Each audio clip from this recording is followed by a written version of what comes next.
mis me siis ette võtame? Esimene asi on kindlasti lasteaiakohad.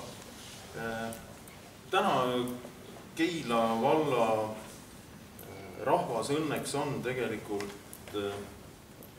õnneks on paljuski sellised noored pered.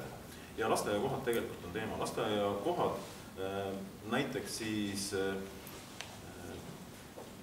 nende samade moodullasteaedade rentimisena mitte ainult Laulasmaale, aga ka Keila-Joale ja Floorale.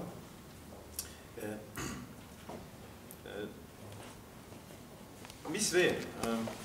Kõne alla võiks tulla tegelikult ühistranspordi kuukaardi kompenseerimine, mis toimiks justkui tasuta transpordina tööle ja tagasi. Tahes, et vahtmata täna tõmbekeskuseks meil on ikkagi Tallinna inimesed seal tööl käivad reeglina.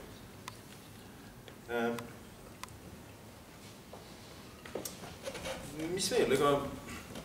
Need on need põhilised asjad, mis tegelikult loovad motivatsiooni inimestel, nende umbes 1000 inimesel, kes täna ei ole valda sisse kirjutatud, vaid on sisse kirjutatud Tallinnasse või Harku valda, et saada neid samu lastehoiu ja haridusteenuseid sealt, eks ole.